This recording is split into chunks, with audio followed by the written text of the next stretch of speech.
Sosiolinguistik adalah kajian bahasa yang menyusun teori-teori tentang hubungan masyarakat dengan bahasa. Mengapa demikian? Karena bahwasannya asal mula katanya yaitu adalah sosio, yang artinya adalah masyarakat, kemudian linguistik yang artinya adalah kajian bahasa. Pengertian tersebut tak jauh berbeda dengan pendapat seorang ilmuwan yang bernama Sumarsono. Beliau mengemukakan bahwasannya sosiolinguistik adalah kajian bahasa yang berkaitan dengan kondisi masyarakat.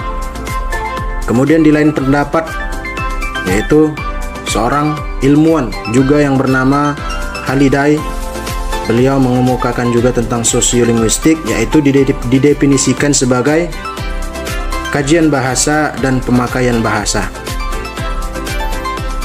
Sosiolinguistik antar disiplin atau interdisipliner antara sosiologi dengan linguistik, dua bidang ilmu empiris yang memiliki kaitan erat. Sosiologi merupakan kajian yang objektif dalam ilmiah mengenai manusia di dalam masyarakat, lembaga-lembaga, dan proses sosial yang ada dalam masyarakat. Sedangkan linguistik adalah bidang ilmu yang mempelajari tentang bahasa atau ilmu yang mengambil bahasa sebagai objek kajiannya. Dittmar memaparkan bahwa pada penelitian sosiolinguistik terdapat elemen yang merupakan masalah utama yang digaji dalam sosiolinguistik. Beberapa contoh aspek tersebut adalah: yang pertama itu identitas sosial penutur, yang kedua identitas sosial dari pendengar yang terlibat dari proses komunikasi, yang ketiga lingkungan sosial tempat proses komunikasi, yang keempat analisis sinkronik dan diakronik dari dialek-dialek sosial, yang kelima penilaian sosial yang berbeda oleh penutur akan perilaku bentuk-bentuk ujaran, yang keenam adalah variasi ragam linguistik, yang ketujuh pendapat praktis dari penelitian sosiolinguistik. Baik, saya akan melanjutkan presentasi kami. Sementara itu, Noveria berpendapat sosiolinguistik adalah suatu ilmu yang mempelajari dan sekaligus membahas aspek kemasyarakatan bahasa, terutama perbedaan-perbedaan atau variasi yang terdapat dalam bahasa yang berkaitan dengan faktor-faktor kemasyarakatan bahasa.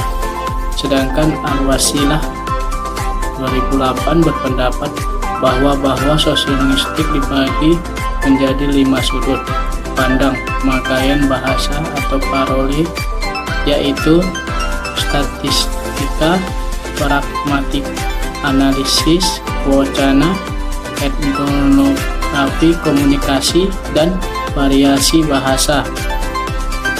Variasi bahasa dalam sosiolinguistik. Dalam linguistik, bahasa tidak hanya dipahami sebagai tanda saja, tetapi juga dipandang sebagai sistem sosial, sistem komunikasi, dan sebagai bagian dari kebudayaan masyarakat tertentu. Oleh karena itu, penelitian yang menggunakan pendekatan sosiolinguistik akan memperhitungkan bagaimana pemakaiannya di dalam masyarakat yang dipengaruhi oleh faktor-faktor sosial.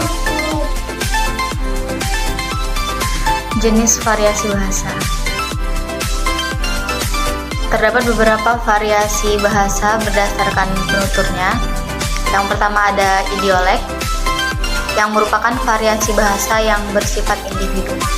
Berdasarkan konsep idiolek ini, setiap orang mempunyai variasi bahasa masing-masing. Variasi ini didasari oleh warna suara, gaya bahasa, susunan kalimat, dan pilihan kata.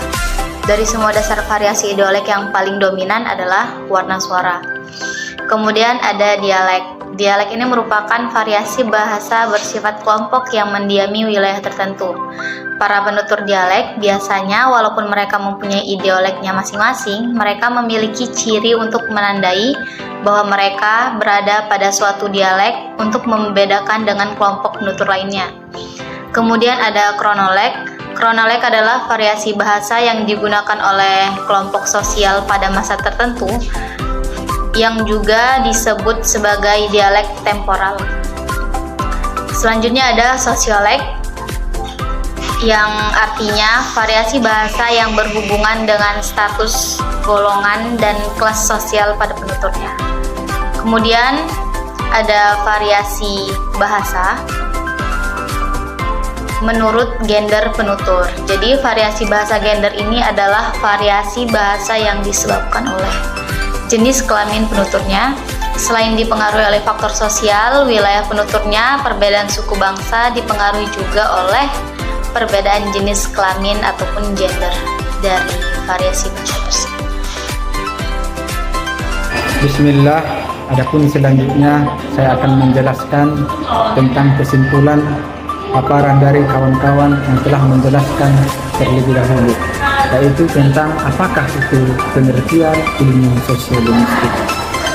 Ilmu sosiolinguistik itu adalah far'un min furu'in ilmu lughah, yaitu cabang daripada cabang ilmu linguistik.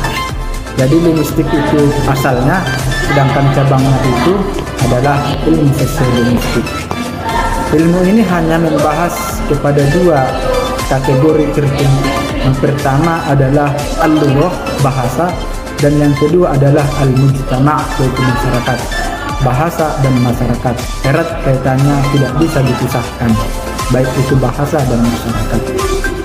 Selanjutnya ilmu ini berkembang, lahirnya di Amerika Serikat pada tahun 1960 yang dipelopori oleh William Balogh, yaitu dia menjelaskan tentang pengertian definisi macam-macam ilmu sosiolinguistik. Ada juga intelektual yang berpendapat bahwa ilmu ini lahirnya pada tahun 1950. Ini merupakan kajian tertentu yang dibahas oleh para intelektual. Dengan adanya pengertian ilmu sosiolinguistik ini, banyak para pakar menjelaskan pengertian yang bisa kita pahami dari penjelasan kawan-kawan kita yang terdahulu. Mudah-mudahan kita semua bisa memahaminya dan memahaminya. Wallahu a'lam. Assalamualaikum warahmatullahi wabarakatuh.